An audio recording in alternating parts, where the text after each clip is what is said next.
All right, welcome back. And before we get started, I'd just like to say we have some new subscribers. And if you've recently subscribed, thanks for doing so. And if you're checking in regularly, thanks for checking in and seeing what I've been able to put together. This particular episode has taken me quite a while to put together. And then part of the reason for that is, I got sick, but also keep finding things. So as I try to put together information, I'm going through and trying to verify things. And one of the things that I've found that I want to call out right away is a website that's put together by Mr. John Oliver. Probably not the same John Oliver, but a John J. Olivar, Olivar. And he has made a website that is titled Syd Barrett and the Beatles, 1966 to 1969. It's neptunepinkfloyd.co.uk, and I'll link it in the description for this video. Now, the reason I'm bringing this up, this is an edit, so I actually put together this episode before I found this. And what Mr. Olivar has done is he has gone through and analyzed almost exactly the same kind of idea, that the studio time with Pink Floyd and the Beatles is really suspicious. And he actually goes into every single one of the times that they were in the general proximity together with one another, and types of instruments that were used, etc. So I'm not going to use his information in any way. I just want to point out that it is interesting to me, or noteworthy anyway, that someone else found this also to be a little bit odd. And they've actually gone through and found all these dates. Now, I haven't verified all this information, but they posted it. So you can go check out their website and you can decide, if you think there's anything going on there. But I'll give the information and feel free to check it out. And I guess that's pretty much it. Let's get on with the episode. Okay, welcome back, folks, to Did Syd Barrett and Pink Floyd the Beatles. And as previously stated, this will be episode 2. I'm going to make a little bit of a change up because this project has turned out to be a lot more involved than I thought it would be. I guess in my own naivete, I assumed this would be fairly simple. And in reviewing the Beatles' work, as I said before, I've spent more time studying Mr. Barrett than anything else. So I have read Mr. Spitz's book on the Beatles, but that's about it, other than checking out their material. So in a lot of ways, I'm kind of learning as I run through this at the same time. So this has turned out to be a lot more involved than I thought it would be, which I guess shouldn't be too much of a surprise. At any rate, I'm going to make a change. What I would like to do is take 2 episodes, because it's so much material, to run through this, what I would call the psychedelic / art / prog rock era of the Beatles. And in this episode, I want to run through 3 albums, and in the next episode, I'll run through 3 more albums, and then we'll get into kind of the end of the Beatles and the John Lennon solo material. Although I might even break those up. I don't know how much it's going to be right now. So that's my general plan. Now, what I want to do is take 3 albums, as I said, in this episode, and those 3 albums are going to be the beginning of what I would call the psychedelic rock period of the Beatles. Those will be Help, Rubber Soul, and Yesterday and Today. And I'm going to take a sample of about 4 songs from each of those albums. They'll be mainly the most well-known songs from each of those albums. And I'm going to point to aspects of the music when warranted. I'm going to take on themes that are called out in those songs. And I'm going to break down the lyrics to some degree as well, to see if they match what we had in the earlier Beatles, to look for any variations, and to note influences perhaps upon the Beatles and influences of the Beatles on other people that would come later. Now, those connections, as I mentioned in the previous episode, don't necessarily indicate that there is a cause and effect happening, in my opinion. We're just noting the connections that are there. Okay, that's all I want to do. So here's a few dates before we get started that I think are important that I want to kind of point out before we get started. Now, the first is that the very first album here, which is Help, which I consider to be kind of one of a very pivotal moment in Beatles history, because it is tied to a movie, but it's also kind of tied to this formatting of an album that they had already done with A Hard Day's Night. But here with help, it's more formatted and more crystallized, in my opinion, to a kind of a feel, a project album, and we'll see that continue with Rubber Soul, where we have what many people consider to be a complete independent project album that's organized to deliver some kind of either a feel or an artistic method or intent with Rubber Soul. So this is kind of happening in the background, and we'll see it eventually progress into very, very complicated themes and feels of albums later on. At any rate, as I mentioned, I'm calling this the psychedelic kind of era, and I want to point out a few dates for you if that's maybe that'll help out a little bit. Something to consider is that Donovan released his Sunshine Superman album in August of '66, and that's in the US. I believe it was delayed slightly, and a lot of people point to Donovan as this kind of psychedelic pioneer. I just want to point out, of course, that the Help album had already come out by that point in time, as well as a few of these other albums. So Rubber Soul came out in December of '65, so that predates Donovan's work. And I don't know about your feelings regarding Donovan. I don't know exactly what to say about him. I mean, he has a couple catchy songs. I'm not going to go into Donovan. Partially that's just because I don't really like Donovan. And I don't want to get into that too much. I don't like to say bad things about people, but I feel that most of the direction that I want to focus on is coming from the Beatles. So I'm going to try to stay focused on the Beatles. I just want to point out that the Beatles had already started to make psychedelic music, psychedelic theme music, before Donovan. Now, he had been making some of his music prior to recording it and releasing it, but it's really hard to know. All we know is recording dates and release dates, so I'm just going by those. Now, the Doors, who are kind of a famous psychedelic album, of course, their debut album was in '66. Again, after the Beatles had already kind of started this psychedelic thing. And another date that's of interest to some degree is Timothy Leary's Psychedelic Experience, a kind of book, which was issued in '64. And I'm going to say that in early '65 is supposedly one of a few of the Beatles' first kind of psychedelic experience, and I'll kind of throw that information at you here. That's from Wikipedia, and there's apparently an article of some kind that's attributed to Ian Herbert, so I'll give you that information.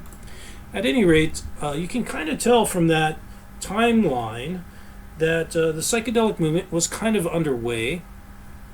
And of course, for Pink Floyd and Syd Barrett, they had just kind of started up in '65, and in '66 is when they had eventually kind of solidified into a band and started becoming kind of the house band for the UFO.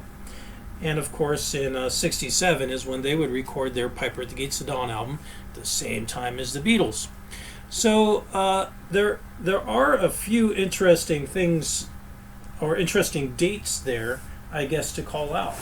Now, one of the more interesting stories that I would like to relay is called out on page 30. What is this? 31 or 51? I can't really tell for sure. Anyway, this is Mr. Palacios' book, and it is Syd Barrett and Pink Floyd, Dark Globe, page 51, looks like. And in Mr. Palacios' book, he specifically mentions around the '63 time frame, 1963, that Mick Jagger, who was kind of up and coming with the underground movement, after a concert, had kind of made a beeline for Mr. Barrett. And Barrett had been in attendance and was kind of hanging out afterwards or during a break. And apparently they went on to discuss blues obscurities. And some people think, of course, that because of the blues names in Pink Floyd that are supposedly tied to two very obscure blues musicians that Mr. Barrett may have been very knowledgeable on blues. So we have to ask the question, of course, why is Mick Jagger interested in meeting with Syd Barrett in 1963? This is before Syd Barrett even was a part of Pink Floyd. There's only so many reasons, of course, why that could happen. It could just be an attitude or a demeanor, an attraction. It also could be an indicator, of course, that there is some connection already there. And if there wasn't one already there, perhaps there was a relation afterwards. And as we already mentioned in our previous episode, the Beatles had given a throwaway song to Mick Jagger and the Rolling Stones. And so there appears to be some kind of camaraderie happening, at least between the Beatles and the Stones, and perhaps between Mr. Barrett and Mr. Jagger, unless this is just kind of some random incident, which certainly is possible. I won't say that that's not impossible. We discussed all this in Peeling Syd Barrett, our Peeling Syd Barrett series. So those are kind of things that are happening, and the reason I bring up the Syd Barrett story is, of course, if there was a reason for Mick Jagger to be discussing things with Mr. Barrett and perhaps interacting with him, that point of contact may have been a source for perhaps exchanging material later.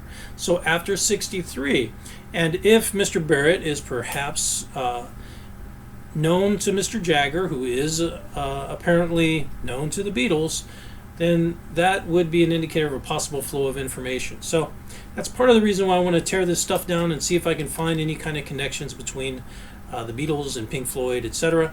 Besides the fact that, as we mentioned in the first episode, it's kind of odd that this nobody band of Pink Floyd would get to play with the biggest band in the world at the greatest studio in the world and record their first album. They're completely unproved, together with the Beatles. So those are some interesting dates. Now let's go ahead then and we'll get started with our discussion. Now, as I mentioned, the first album that I want to discuss is Help, and there's some really weird things about this album from the get-go. Now, the first thing is that is, of course, it's tied to a film. And one of the odd things about that, in my opinion, is that a number of the Beatles kind of mentioned that they didn't have a whole lot of control over the development of the film. It was kind of like its own animal.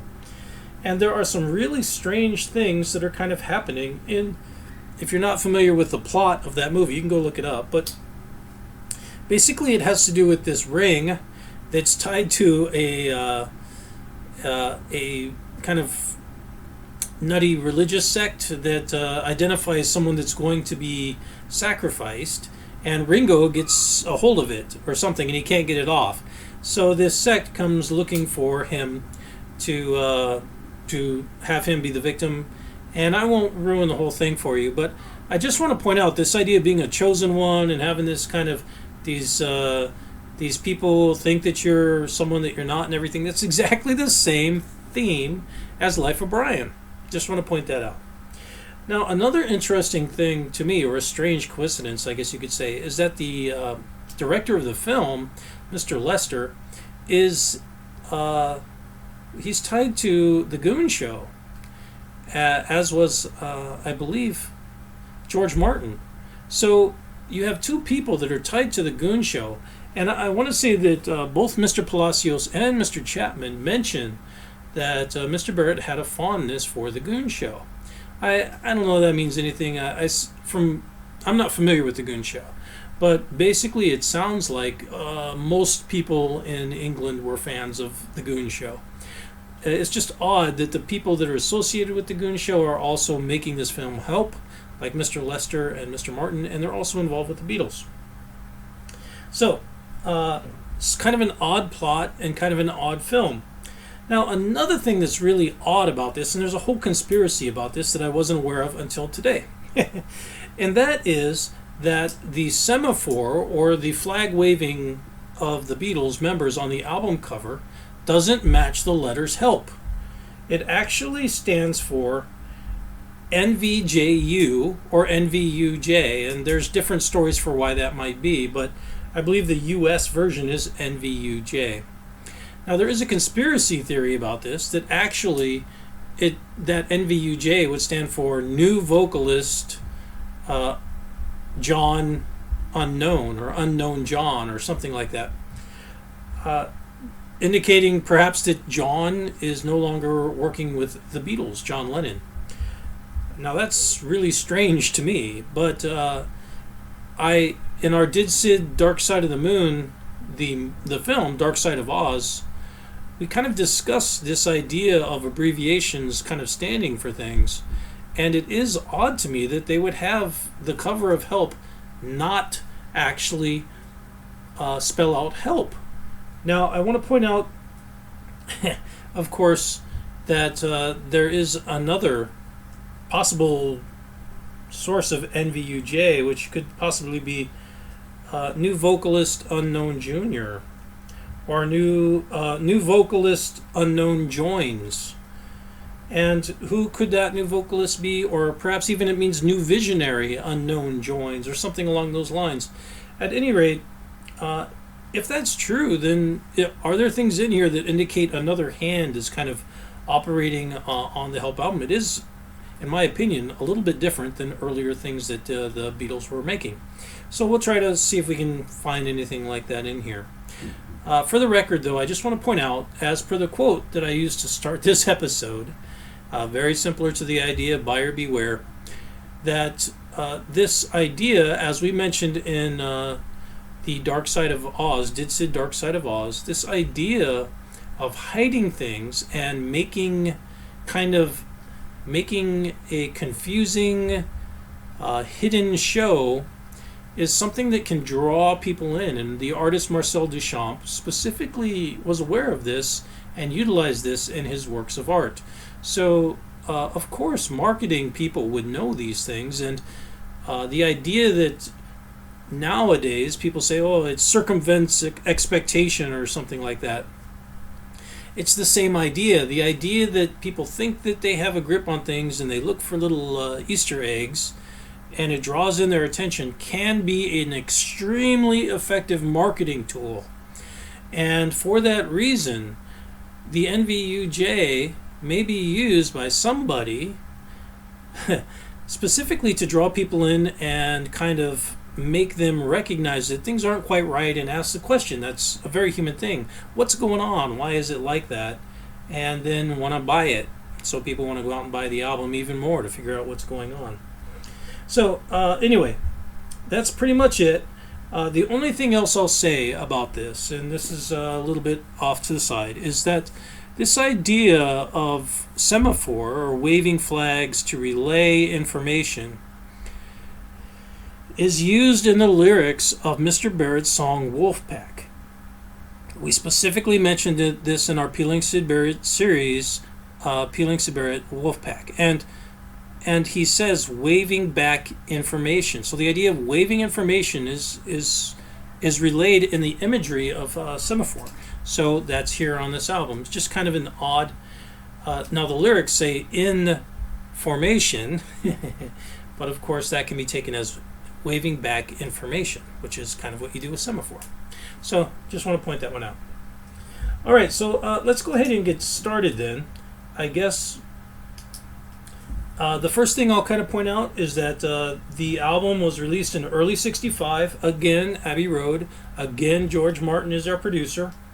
Let's look at the lyrics, and we'll start with the song Help. So if you would, go ahead and call up on your phone the lyrics for Help, the song, and we'll kind of discuss a few things about this song. So first they start with help, somebody, and then another help, and then anybody needs someone. So there's no rhyming going on there.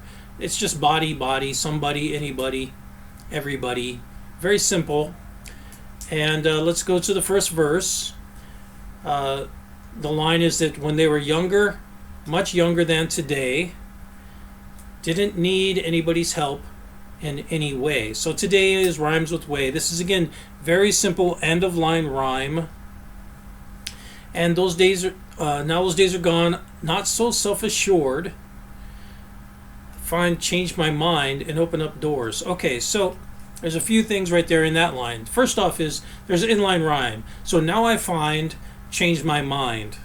Good rhythm, right? Now I find, change my mind, and open up the doors. Doesn't rhyme with anything there, but opening up the doors is, of course, this is post Timothy Leary and the idea of opening up the doors of perception, which could be a psychedelic reference there in that line. Now, so let's go to the chorus. Help if you can, feeling down. Appreciate you being round. Help me get feedback on the ground. So that, now before in our Peeling Syd series, we called this kind of clanging, but of course it's not. It is rhyming, and in we'll call it alliteration when we see it, but this is rhyming. And I also want to point out to you that down, around, ground are all used in Mr. Barrett's music on Piper at the Gates of Dawn, and I believe that's in Astronomy, Domine. Down, around the icy waters, underground, something like that. Specifically called out and clanging, but not in an end of line kind of thing, but actually just kind of hammering in that long owl sound is tied up in that song. So as we mentioned in Word Song, if that's kind of what he's doing with Word Song, you can watch Peeling Syd Barrett Word Song, where it appears that he's using variations of words to refer to other songs. That does make me wonder, is down, around the icy waters, underground, is that pointing to this? Don't know. You'll have to decide on your own, but perhaps he got the idea from here, or perhaps there's something else going on. So let's go to the next verse. That their life has changed in many ways. Independence vanished in the haze. So ways and haze. Now these are all words that were not used before. There was no haze. There was a little bit more complicated words from their earlier stuff. Every now and then, feel insecure. Need you like never done before. So insecure and before, kind of a very loose rhyme. It's not an actual rhyme. So the rest of this just kind of repeats. I'm not going to go into the rest of it, but let's just evaluate a few things, okay? Now, I have read, I'm not exactly sure where, somewhere, but supposedly this was considered by Mr. Lennon to be a very, very honest song for a period of time that he was existing in. Now, that's a little bit odd to me, and we'll see why here in a moment, but this song it just seems to be relaying a general feel of malaise, and perhaps it's tied to the idea of being famous but not being happy, and being kind of tied down, and still needing help from people because you're feeling depressed, even though you felt like making it or whatever would really improve your life, and that hasn't really happened. This same kind of idea is expressed by Kurt Cobain on numerous occasions, as well as many artists that have really kind of finally broken through. There's a funny kind of an SNL skit by Adam Sandler about if you're sad where you are, and you think taking a trip to Italy is going to make you happy, then you're not. You're just going to be sad you in Italy. I'll link it, but it's pretty funny. But the idea that you're going to actually change as a person simply by being popular or well-known or having money is it's a little bit childish. It's an idealistic and childish view of the world, I think. So, of course, there are a lot of problems that having money can solve, but this seems to be expressing the idea of not entirely being satisfied with life. Now, this also is not from a point of view of male power. This is a kind of I guess you could say, it is not inverted, but it is not expected. So what I mean is, it's not generally expected at this time for someone to be revealing weakness as a man. But that's apparently what this song is doing, and we've noted that to be one of Mr. Barrett's inclinations. I just want to point that out. In a number of songs, he says that he's feeling kind of pink and a few other things. So that's pretty much it for Help, and I guess that's about all I'll say about that. So let's move on to the next song. The next song is Ticket to Ride. So I want to take a look at Ticket to Ride. So if you would, call up the lyrics to Ticket to Ride and take a look at the lyrics, and then we'll discuss the song a little bit. Okay, so it starts off with, think they're going to be sad, think it's today, yeah. And the girl's driving me mad, it's going away. So sad, mad, today, away. So very simple lyrics again, but organized in a fairly interesting way, in my opinion. Then it says she has a ticket to ride, but she doesn't care. The next verse is that she says that living with me is bringing her down. Never be free when I was around. So there again is the down, around, ground kind of rhyme that was used in the previous song that we just mentioned. Me and free, sad and mad are used in the end of lines again. Ticket to ride, but she doesn't care. And then let's take a look at the actual chorus. Don't know why she's riding so high. That reference to being so high, or did it have to be so high? That's used in a number of Pink Floyd songs, including Mother. The idea of climbing a mountain or being high or flying. Don't know why she's riding so high. Not entirely certain what that could be. She ought to think twice, ought to do right by me. Again, interesting rhythm there. Of course, twice has the long I sound, as does right, and then by me is off rhythm. So, don't know why she's riding so high. Think twice, do right by me. New word combinations, or a little bit slightly more complex than the early Beatles stuff. So, what could this song be about? Now, if you're familiar with the Beatles, you know that they played in Hamburg, and prostitution was legal in Hamburg, apparently. So some people believe that this ticket to ride, a ride would be a form of a slang term for intercourse. So having a ticket would be an approval to be doing that. Now, I don't know. Some people think it's just about a train ride. You'll have to kind of decide what you think it's about. But obviously the overall context and theme is that there's a girl that's driving this person mad, and she's going to go away. So why would someone want to leave the Beatles? So perhaps that's one of those two themes. There is one more possibility that I'll just kind of point out really quickly. And that is that Charlie and the Chocolate Factory, which has kind of a famous story about a boy getting a ticket to ride, in other words, to make it to the big time, he wins a golden ticket. So that book, the movie hadn't come out yet, but the book was released in 1964, and I believe the earliest film was in 1971. So perhaps it's a nod to that idea of a golden ticket. I don't know, but maybe that's what is meant by riding high, is that she's going to be in the money. So perhaps she has a ticket to ride the easy life in that way. You'll have to decide. Let's look at the next song, which for me is probably one of my favorite all-time Beatles songs, and I did a Kintsugi repair with this song in a cover. You've Got to Hide Your Love Away. Now this song has changed for me over time, and I want to discuss a number of the words in here. It is what I consider to be a complex song, and we'll see why here in a moment. So let's take a look at You've Got to Hide Your Love Away. Now this is described as being kind of a Dylan-esque, Bob Dylan style song. Channeling Bob Dylan, I believe, is something that has been said. But let's take a look at this, and I'll have a number of questions for you. Okay. It starts off, here I stand, head in hand. Now that right there, this already, here stand, head, hand.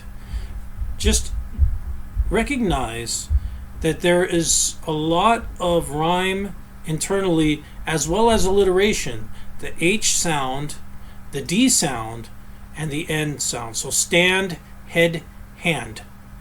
With the here to, so already that's, in my opinion, this is already showing me another level of poetry.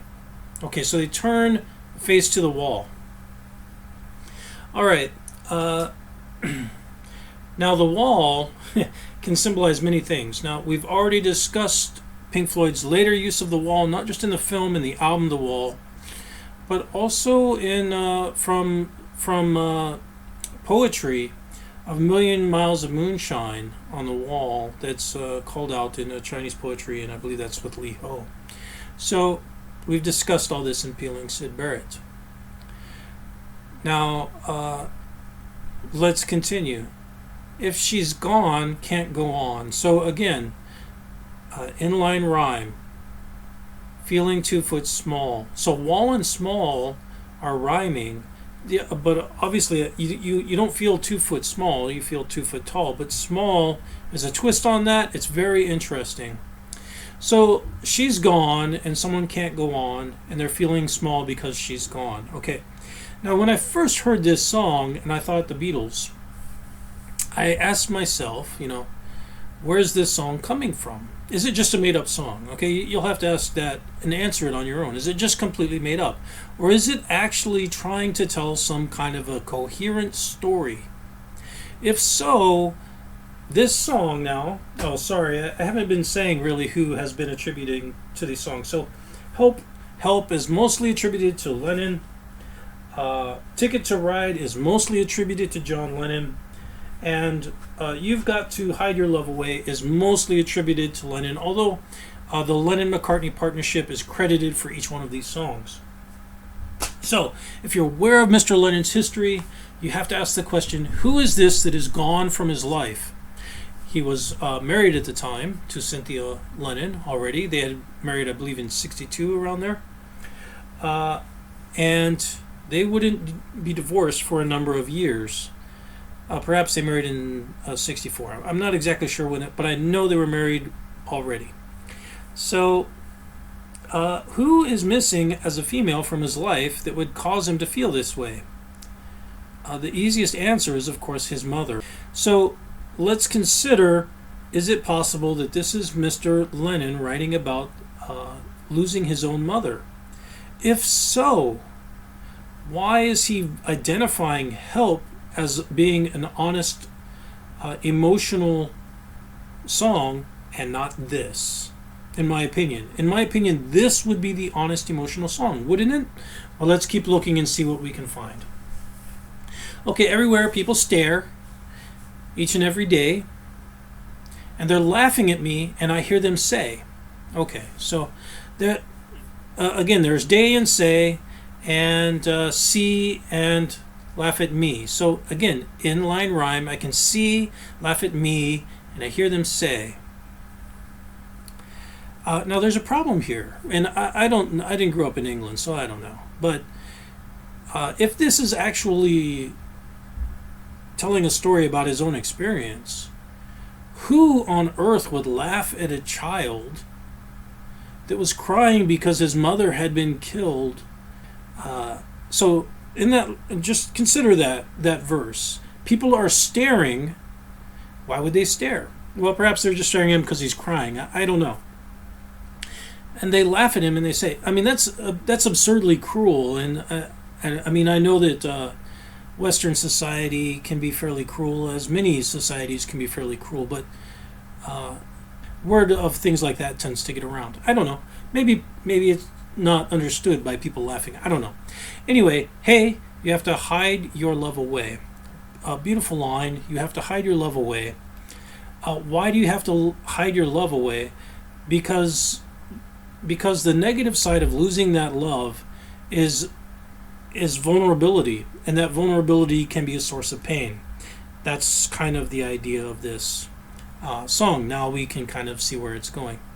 Okay, so let's continue on. How can I even try? I can never win. And then hearing them and seeing them. Now there's that rhyme, although this time he's just rhyming them with them. In the state I'm in. So when and in.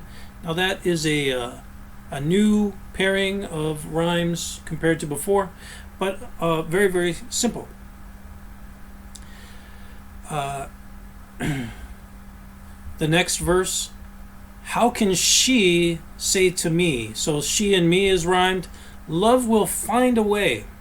Okay. I'll just finish this verse, but you should have a question now. All right. Gather round in clowns. Let me hear you say. Now, Mr. Barrett and Mr. Dylan both use clowns in their lyrics. I mean, there are numerous songs that refer to clowns. That perhaps is why somebody is saying that this is a Dylan-esque song, is because of the reference to the clowns. You know, they never turn around to see the clowns, you know. But let me ask you a question. I mean, if this is a song about Mr. Lennon's mother passing away, how can she say love will find a way? Why would she have a reason to say that previous to perhaps no longer being with him? If you're not aware of Mr. Lennon's story, he was somewhat distant from his mother. She was not considered, I guess, by family to be the best person to raise him, so he was actually raised for a period of time by his aunt, or his mother's sister. She was considered, I suppose you could say, more reasonable and responsible and a better source of stability for a child. So perhaps that's what that's referencing to. But I want to give you another angle on this. All right? There is something that people will laugh at men for, even if they're young. And that is if a young man is sad about a breakup and cries about it. Historically, that is frowned upon. And other males will make fun of that male. So they're laughing, and I can hear them say, you have to hide your love away. That would be actually a more acceptable. Does it make sense then? How can she say to me, love will find a way? That sounds like the present case. How can she say to me? Well, how could she would be the past tense, I suppose. Yeah, that's true. At any rate, that would be an instance where, in my opinion, it's more reasonable for, historically speaking, for people in a social setting to actually make fun of other males when they are considered to be henpecked and depressed over the loss of someone, which is a little bit odd. But does that fit the context and the theme of this song better, in your opinion? I don't know. You'll have to decide on your own. I'm just going to throw that out there. Now, if that is the case, you have to ask yourself, where would that come from in John Lennon's life? I'm not aware of a really bad breakup in his life with a girlfriend or whatever. And again, now, he was married. So where is this song coming from? Well, if you're aware of Mr. Barrett's history, perhaps that'll clue you in if you think he has something to do with this song. Okay, so now there are two other things that I'd like to call out with this song. And one of them is kind of a memory that I had of an interview with Mr. Paul McCartney, or Sir Paul McCartney, as he's called in England, or the UK anyway. So basically that was that not only is this song a bit of Lennon perhaps channeling Bob Dylan, which is noteworthy already on its own, but that the actual lyrics were changed kind of on the spot when they were in the studio. And he says changed or something like that in the interview I saw, per my recollection. Now, the change that he notes was that the 2 foot small was changed to 2 foot tall was changed to 2 foot small. So that's noteworthy to me, because in another video, McCartney specifically says, and I'll give you the information for that video, it's about 15 minutes and 40 seconds in on a Raised on Radio video about Abbey Road. At any rate, he specifically says that the lyrics are pretty much fixed before they go and record, which makes sense. So changing them at that time is a little bit suspicious to me. The other thing that I'd like to point out regarding that is that I don't know about the word changed. So why would you be changing a lyric if it's your own? You would just be modifying it, or perhaps updating it, or just writing it, because that would indicate that the process wasn't completely done yet. the word change can mean yours or mine or anybody else's. So just something to think about, but that tied together with some of the other information with this particular song is a little bit odd. Now there is one more oddity in this song, and that is the mods on the D chord. So hey, you've got to hide your love away. And I don't know if you're picking up on that D chord. That's a variation of D, and I don't know the names of the variations of D, but it is very, very similar to a Led Zeppelin song.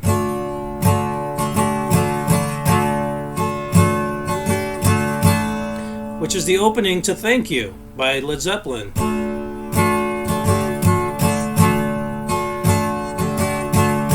Exactly the same shape and exactly the same notes, changed in a variation of one another. So, interesting to me. And part of the reason that's interesting is because Mr. Palacios, in his book, Pink Floyd, and Syd Barrett and Pink Floyd Dark Globe, on page 243, he specifically calls out people getting irritated with Syd eternally playing variations on a D chord. So here are a couple songs that use, and there are many, of course, many variations of the D chord. The interesting bit on this is that it is exactly the same variations played in different note order to the song Thank You by Led Zeppelin. Of course, we did Syd Led Zeppelin 4, I believe. And I believe Thank You's on like Led Zeppelin 2 or something like that. Just a side note, something else to think about that's a little bit odd and could perhaps point to Mr. Barrett. That's it for this song, and let's go ahead and move on. And I want to do You're Going to Lose That Girl. Again, mostly attributed to Mr. Lennon. So why do I want to do this? Well, this is a really simple song. So let's take a look at it. I just want to point out its similarity to earlier stuff. So you're going to lose that girl, you're going to lose that girl. They're repeating girl, tonight. She's going to change her mind, kind. This exactly matches earlier Beatles rhymes. Girl with girl, mind, kind, and tonight with tonight. Very simple end of line rhyme, same word uses. Lose that girl, gone and won. You're going to find her gone. You'll be the lonely one. I will treat her right, and then you'll be the lonely one. It continues on with you're going to lose that girl, girl, rhyme again. Make a point of taking her away from you. That's what you do. Yeah, so you do and do. Again, exactly the same word rhymes, word choices that are used in Love Me Do. Do you too, etc. And that's just about it. Extremely simple. And this exactly matches, in my opinion, previous writing by the Beatles that we've already examined. In fact, exactly the same word uses that are being used to rhyme. So, that's pretty much it for that song. Just wanted to point out that this one matches earlier ones. Now, previously I would do like Syd scores and stuff on things. I'm not going to do that here. But I will point out the similarities. The similarities or connections when I can see them. Okay? So, let's move on then to Rubber Soul. Now, Rubber Soul is a really big album. It's the album where most people think the Beatles really came into developing an entire artistic product in album form. And I won't disagree with that. Released in December of '65. Again, made at EMI. Again, George Martin. And Abbey Road. So let's go ahead then, and there's not a whole lot I'm going to say about Rubber Soul. Let's just jump into the songs. So the first song I want to take a look at is Drive My Car. Now some of these songs vary depending upon the country of release, okay? I'm just going to kind of throw that out there. In the same way that we mentioned that the semaphore kind of varied by country, some of the songs on Rubber Soul and Yesterday and Today vary between the US and the UK. So I'm just going with whatever is easier for me. So just be aware that if you think that Drive My Car is not on this album, it is, depending upon which one of those areas you're at. Anyway, so let's look at Drive My Car. So, asked a girl what she wanted to be. Said, baby, can't you see? Okay, so B, baby, C. It has an interesting rhythm to it already, doesn't it? Want to be famous, star on the screen. You can do something in between. So screen and between, a very interesting rhythm, and the long E is almost clanging, like we've noted in some of Mr. Barrett's work. What's she, B, baby, C, screen, between, and that's new. I haven't seen them really kind of clanging or really holding on to a long E sound or any long sound like that in any of their other songs, but it's here. Okay, and as we mentioned, that's something that we have noted that Mr. Barrett has done, although he likes to tie them really closely together. They're separated here by actually formatting coherent ideas. Okay, so you can drive my car, gonna be a star, car, and maybe I'll love you. So they end with something that doesn't rhyme with anything else in that verse, but car, star, car is very, very simple. And the car and the star motif, of course, are ones that we've recognized that actually Mr. Barrett also is calling out, as is Mr. Bolin, also referring quite often to the idea of cars and stars. Like a hubcap diamond star halo, which is used by Mr. Bolin. Okay, so let's keep going. Tell a girl prospects are good. Baby, it's understood. And so you just have end of line rhyme there. Good and understood. Very fine. Show you a better time, which is not not an exact rhyme, but it's pretty close. So working peanuts. I can show you a better time. You can drive my car. Gonna be a star. Drive my car. Now, some people think that this is actually a song about Cilla Black, and there's a whole backstory of that. I won't get into it. You can read it on your own if you want. I will point out that this is a possible sexual metaphor. And so that is something that we've noted to be something that Mr. Barrett likes to do. Perhaps he's kind of learning that from the Beatles. Of course, the Doors would do similar ideas, and a number of other bands, of course, have historically done that. But I will just point out that this kind of taking a ride or driving a car as a metaphor for intercourse is something that perhaps Mr. Barrett liked to do very much as well. Okay, so let's continue on to the next verse, which is new. Told a girl, can start right away. Listen, I got something to say.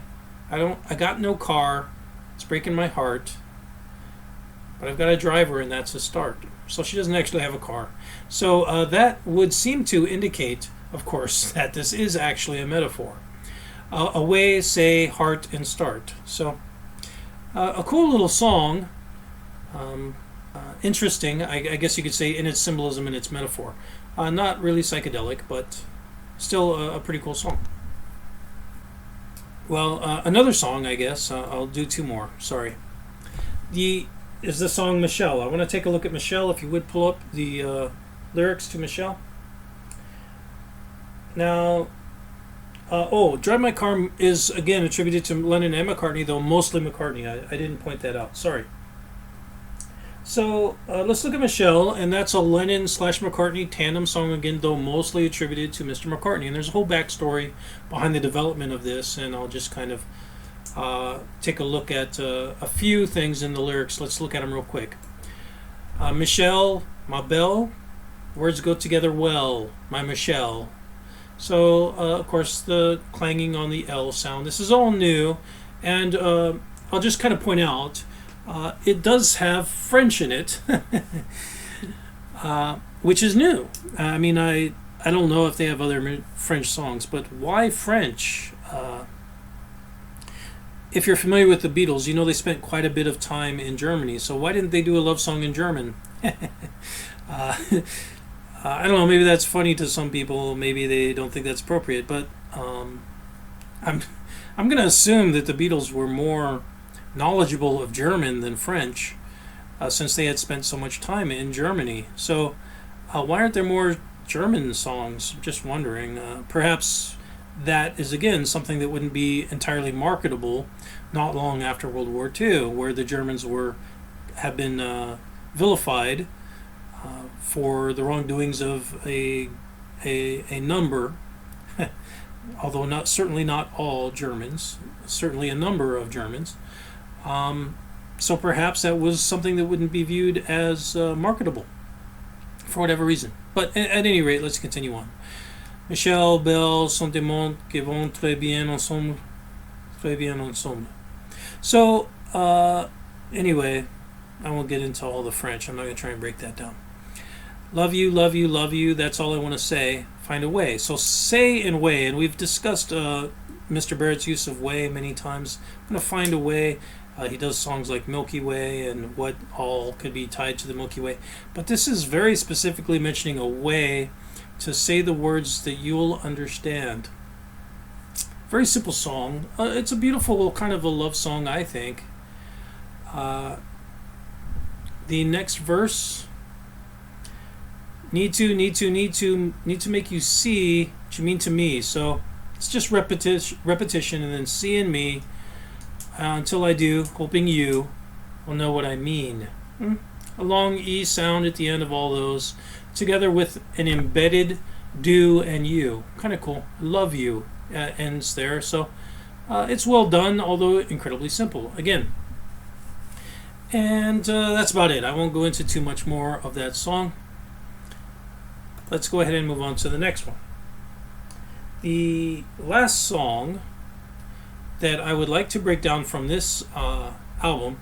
Now, I do want to do Nowhere Man, which is from here, but it's also on the Yesterday and Today album, so I'm going to do Nowhere Man there.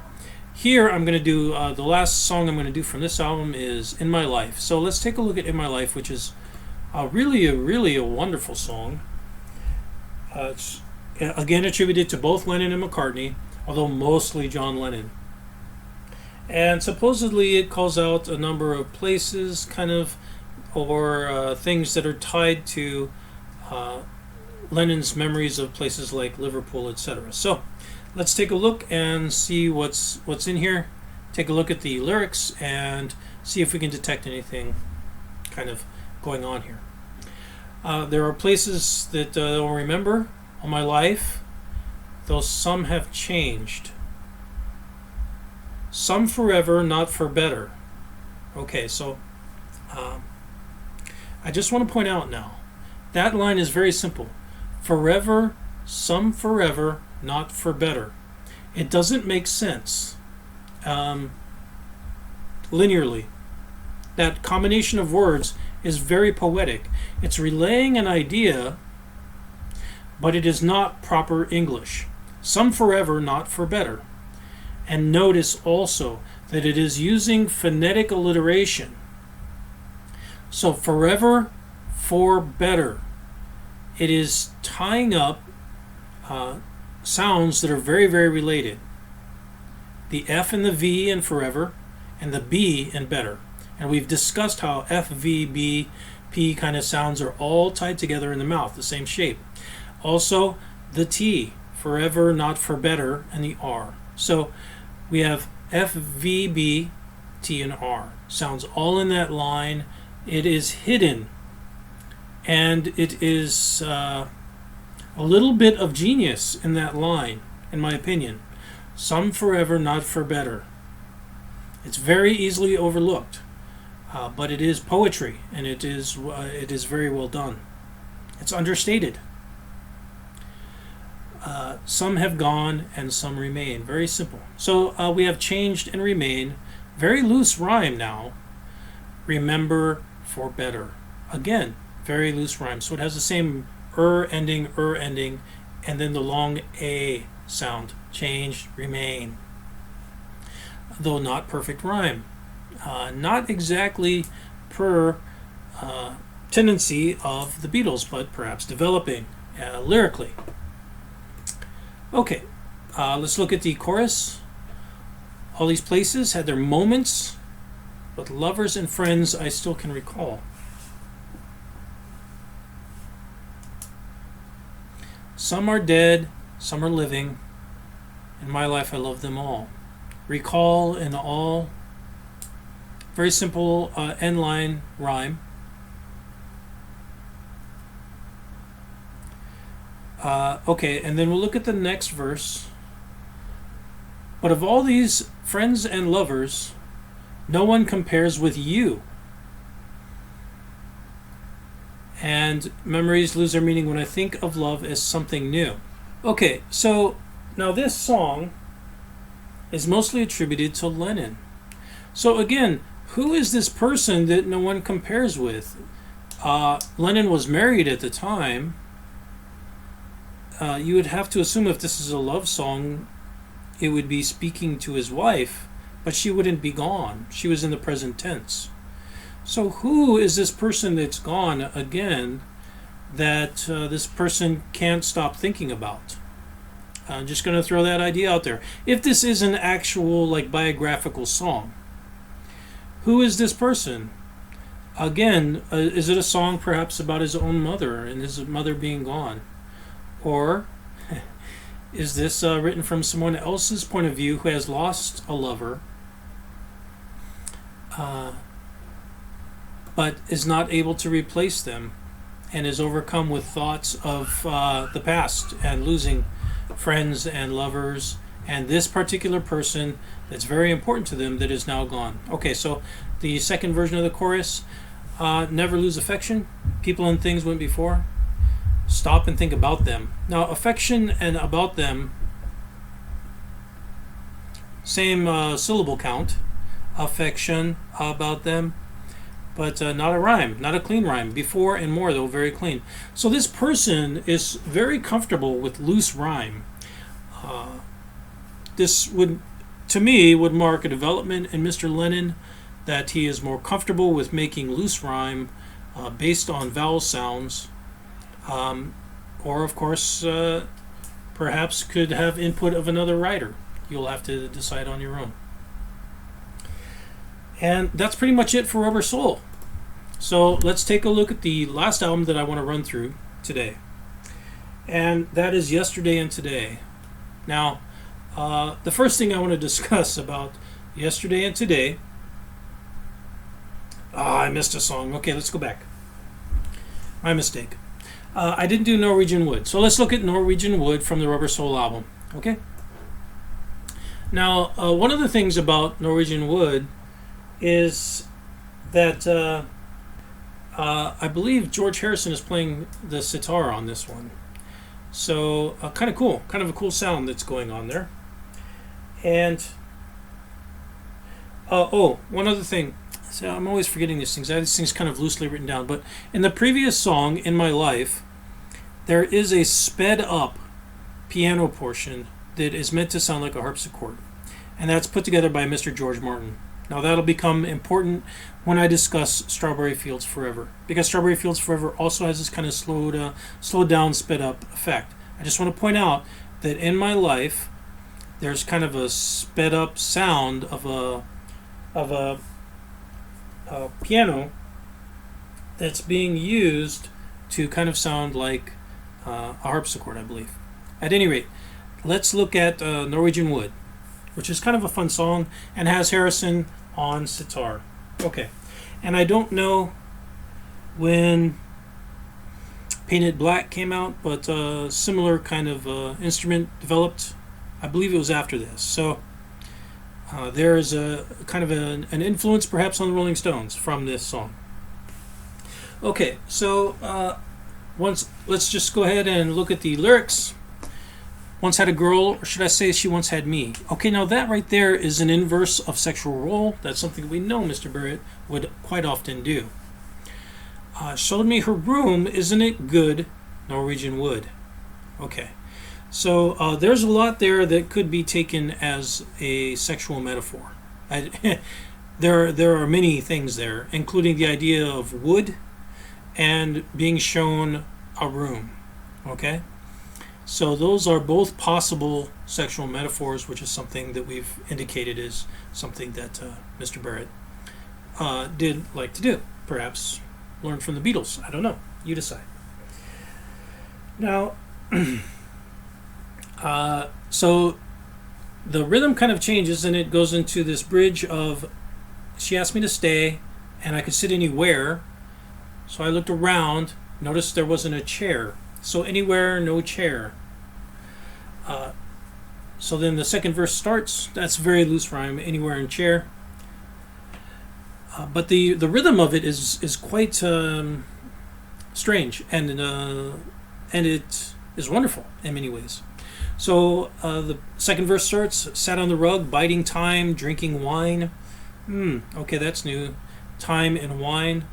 Talked until 2. There's a bit of alliteration there. And she said, time for bed. So very, very simple in-line rhyme, said it's time for bed. The next bridge is, she told me she worked in the morning and started to laugh. And so he told her he didn't, and went to the bath. So laugh and bath. Again, the long, or not long A sound, but I don't know exactly what you call that, but laugh and bath. Same A vowel sound. Now, again, very loosely constructed, simple end of line rhyme. When they awoke, they were alone. The bird had flown. Interesting combinations of words there. When I awoke, was alone. Bird had flown. Now, bird, of course, is a slang term often used by, I don't know if it's everyone in the UK or just the English, but a bird at that time often means a girl, which is, again, a form of sexual inversion because Mr. Barrett often refers to himself in his songs as a bird. I lit a fire, isn't it good? Norwegian Wood. So why would they light a fire? Isn't it good? Norwegian Wood. I don't know. Lighting a fire, of course, is used by the Doors in Come On Baby Light My Fire. But this, I believe, predates, yes, it was released in 65, December of 65.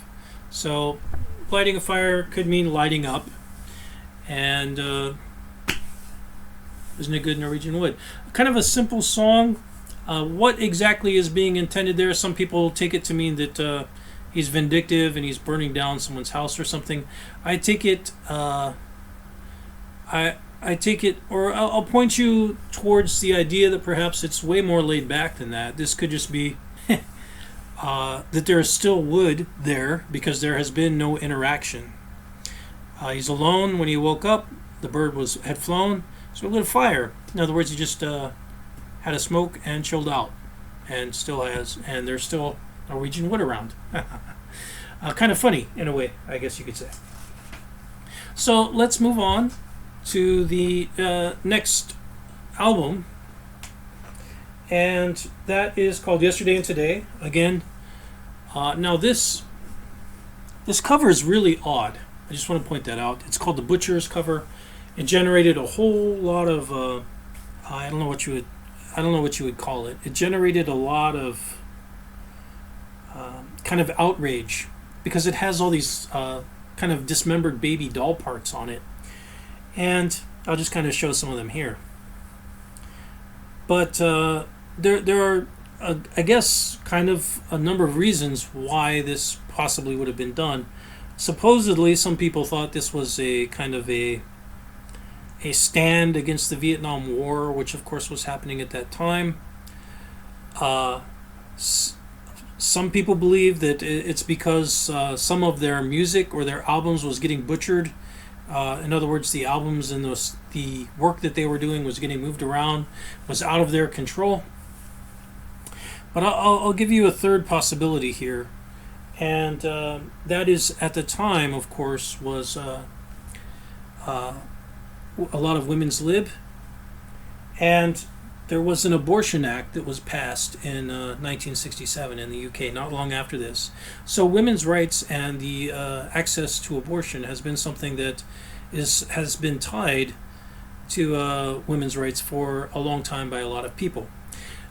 Seeing kind of dismembered doll parts like this, of course, could very well be a metaphor for women's rights or women's right to abortion. I just want to throw that out there. I don't know that that's what's going on. I'm just going to say it's around that time frame that was happening, and that there was law that was being considered and was passed, the Abortion Act of 1967 in the UK. So I wonder if that's tied to this album in some way. Now, the first song that I want to discuss is something called If I Needed Someone. And the reason I want to discuss it is because it's written by Mr. Harrison. So here we have a Harrison song. Let's look at his lyrics and see kind of how he likes to put things together.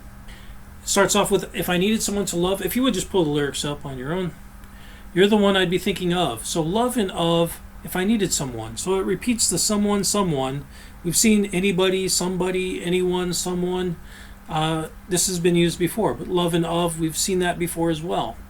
In the early Beatles rhyme, it's been used. If I had more time to spend, then I guess I'd be with you, my friend, if I needed someone. So spend and friend, and then the someone from the previous verse. Now spend and friend, I think, is new. I haven't seen that before. Had you come some other day, then it might not have been like this, but you see now I'm too much in love. What that means, I don't know. So let's get to, I guess, what is the chorus? Carve your number on my wall, and maybe get a call from me. So a little bit interesting rhythm, and that they have wall and call, and then the from me added if I needed someone. But wall and call, very simple. There's another reference to a wall. And then it just repeats. So incredibly simple, a very short, very, very, very short song. I wanted to include it. There's not a whole lot going on here, but I wanted to include it because it's a Harrison song, so I wanted to get a taste for what Harrison's kind of rhythm and lyrics would be. As you can see, mostly similar to early Beatles stuff. A little bit interesting on the rhythm side. The guitar portion I'm not really discussing here. And I'll get into one song's guitar portion in a little bit, but I would say in this song, pretty good guitar work. So let's move on to the next song. Let's do Nowhere Man now, okay? Let's do Nowhere Man. Now this is attributed to Lennon and McCartney, mostly John Lennon. There's a story about this and how he's referring to himself, perhaps. It's just kind of lost, but let's take a look at some of the lyrics here, okay? And then we'll discuss the theme and see kind of what we think. There's a nowhere man in a nowhere land, making nowhere plans. So man, land, plans, kind of really hammering away at that man, land, plans rhyme for nobody. Doesn't have a point of view. Doesn't know where he's going to. Isn't he a bit like you and me? So there again is that kind of and me to end the second verse that is off time, that actually kind of adds a little bit of charm to it. But anyway, view to you is rhymed at the end, and then and me. Now, I just want to point out, of course, if this is a biographical song by John Lennon about himself, I guess you could say that he's feeling a little bit lost or something along those lines. Let's continue on. There's a nowhere man. Listen, you don't know what you're missing. The world is at your command. So man, and command. That's the rhyme. Listen and missing. Kind of new words, but I just want to point out now. This person that doesn't seem to exist. Let's go back to the Help album and the NVUJ. New vocalist unknown joins, or new visionary unknown joins, or new visionary joins unknown. Is this other person? This seems to be a reference to another person. You can either read that, in my opinion, as John Lennon referencing to himself as being lost.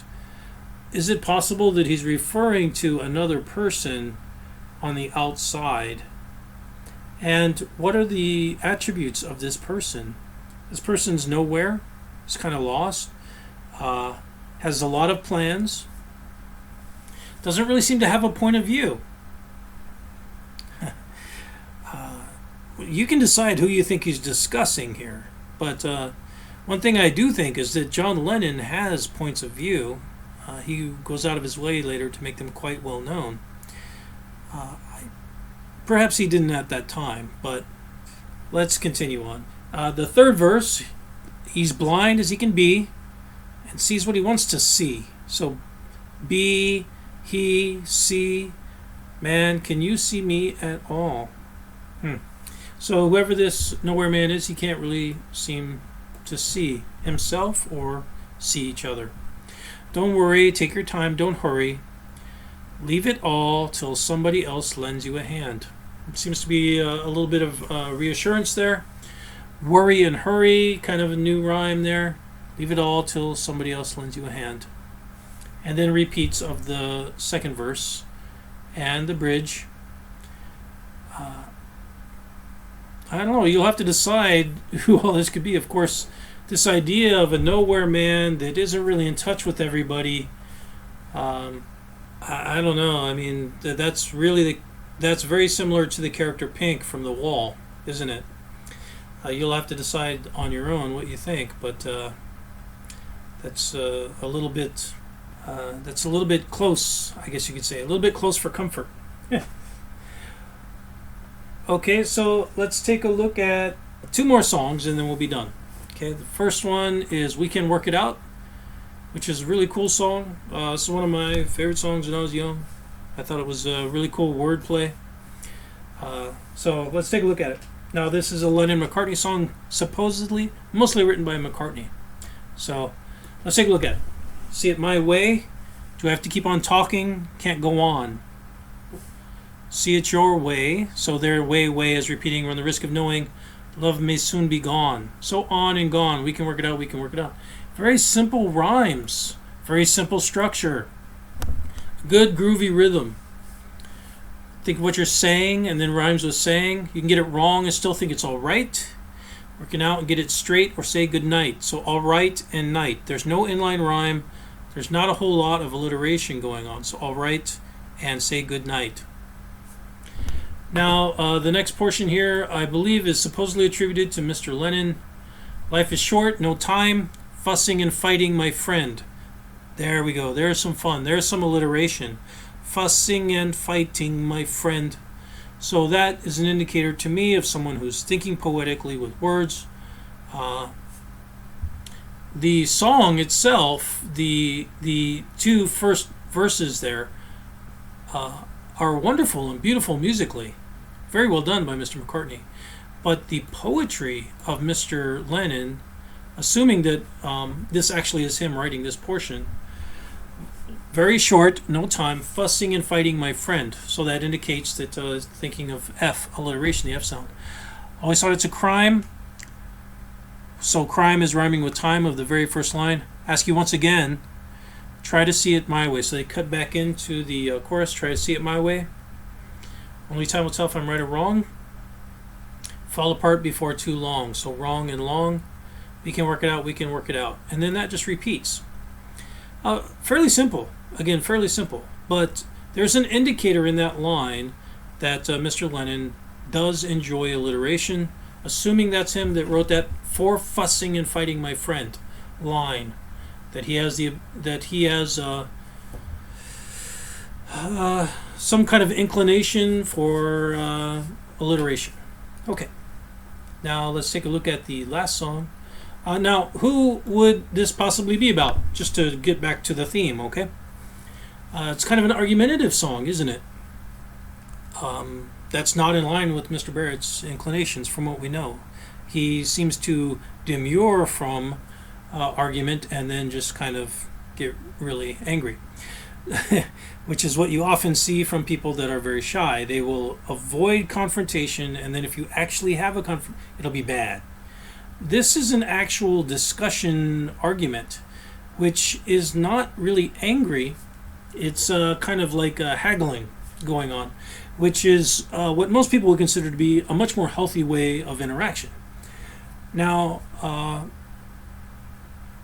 there are two people in each of these bands that I would say appear to be very driven and good at this type of interaction. So for the Beatles, it would be Paul McCartney, and for Pink Floyd, it would be Roger Waters. They both seem to be very strong individuals that are good at delivering what they're thinking and are able to kind of correct people without getting really overly angry, and also are able to take some bits of feedback without taking it too personally, which is kind of good and bad there. But I understand this is a McCartney song, mostly, from what I've read, and it reads like a match to his personality. Perhaps that's just because I read it was by him, I don't know.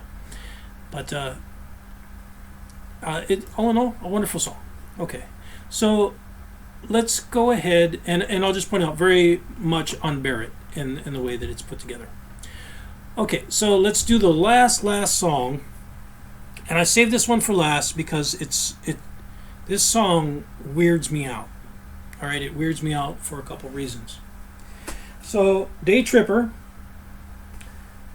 we'll go through the theme and we'll go through some of the stuff here in a moment, but this is one of the reasons why this song weirds me out, Daytripper.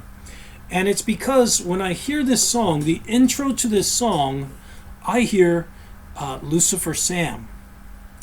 Perhaps Mr. Barrett was using this song when he put together Lucifer Sam, but if you listen to the intro, I'll give you just some of. Hopefully, this won't ruin the entire video, and then they'll copyright me or whatever. But and take away everything for this. But so if you actually look at Lucifer Sam,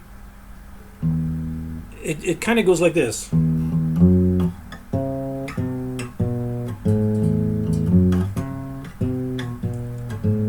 Got that? And then it skips to the next. That's the riff. That's the general riff for Lucifer Sam. Now, if you actually go ahead and write down, I'm just going to show you the notes. These aren't in any particular order. E0, E2, A4, A3, A2, A0, D4, D3, D2, D0. These are the notes that are used in that line. And they are a 70% match to the intro for this song, Daytripper. And kind of here's, I'll give you a little portion of Daytripper if I can do it without totally messing it up.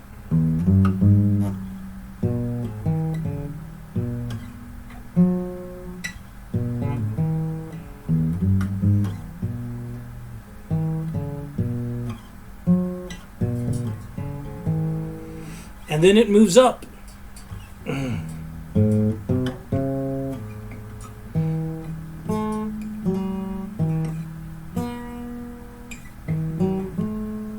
then goes back down again. So if you actually compare those notes, and I'll show all the notes that are used in Daytripper, you can see that of the notes used in Lucifer Sam, 70% of them exactly match the songs for the notes in Daytripper. Kind of odd. Now the rhythm of the songs also is very similar. And here's something else that's a little bit odd. And that is that the Daytripper riff is an ascending riff. It's rising. But Lucifer Sam is descending. And as we mentioned in Peeling Syd Barrett, Dominos, he was capable of doing things backwards. Is Lucifer Sam calling back to Daytripper in a reverse fashion? I don't know. I mean, it's just one of those things that just kind of hit me. And for a long time, I heard Daytripper, and I thought, that is so similar to Lucifer Sam, it's a little bit eerie. But whatever. So let's take a look then at some of Daytripper. Now, this is attributed to Lennon and McCartney. I believe it's mostly Lennon, but whatever. Let's take a look at the lyrics. Got a good reason, taking the easy way out. And then that repeats, got a good reason. And the Beatles often repeat, got a good reason, taking the easy way out now. Okay. Total repeat. So I'm not even going to call that rhyming. It's just a repeat. She's a day tripper, a one-way ticket. Yeah.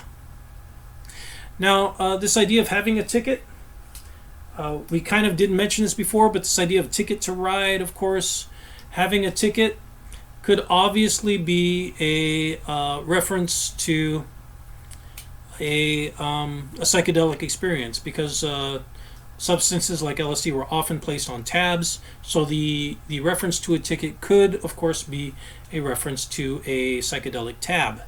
Just want to point out that possibility. Daytripper, one-way ticket, yeah. Took me so long to find out, and I found out. So what did he find out? I don't know. It's a reference, obviously, to a she. She's just tripping, apparently, for a day.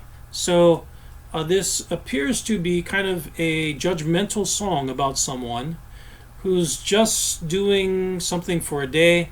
In other words, not totally into an ideal, not totally into an idea, not totally into a way of life, but simply wanting to experience something for a day. Okay? Just want to point that out as a possibility, as a theme. Let's continue on. We'll look at continue looking at the lyrics. She's a big teaser. Took me half the way there. Now, this idea of being half the way down is called out by Mr. Barrett in later songs as well. Being half the way there, I believe it is used in Dark Globe. The idea of halfway down, my head hit the ground, etc. I'll kind of show that here, but this idea of being halfway there is used by Mr. Barrett as well. So there's a connection. You can say whoever started what first. Big teaser, took me half the way there, Daytripper, one-way ticket, yeah. So the only real concern I have, or the only real question I have is, what did it take him so long to find out? But he found out. I really don't know. This may be. As I said, it appears to be somewhat judgmental, but it appears to possibly be about a song about someone who's just taking drugs just to take drugs, and isn't trying to achieve any kind of coherent, permanent change in their life, but is just out for a one-day ticket, a one-day trip. And then they'll go right back to the way that they were living before, which, I don't know. I mean, you'll have to decide on your own. Of course, this idea of difference between a hippie and a junkie is explicitly discussed in the film More and the album More by Pink Floyd later on. And, I mean, that's part of the Underground's discussion was, what is the point of all this, For some people, the point of it was simply doing drugs, and they would be called junkies. And for other people, it was more about trying to permanently change people and hoping that in a way, by changing individuals, that'll be sufficient to eventually make changes to society. But, of course, not everybody's into that. So perhaps that's what this song is about. At any rate, that's a breakdown of some of the songs that are interesting to me. Wonderful songs, what I would consider to be the beginnings of the psychedelic movement, at least the beginning of the popularization of the underground psychedelic rock scene, and first delivered to us in many ways by the Beatles, and eventually we'll see followed up by other bands like Pink Floyd, of course, significantly, but also preceding a lot of the breakthrough material presented by people like Donovan. So I hope you enjoyed this episode. I don't really have any corrections or anything to call out. If you like this material, please like, share, subscribe with folks you know. If you have comments, please feel free to make them. I like reading through people's comments, and if you have little bits of information that you'd like to share and you're cool with me using it, just indicate that. I'll throw it into the episodes on the follow-ups. And as I said, the next few episodes I want to run through up through Sgt. Pepper's Lonely Hearts Club Band, at least. And as we just did with the Help NVUJ abbreviations, we'll see something with Sgt. Pepper that I think may be of interest to some folks. And that's pretty much it for today. I'll talk to you later.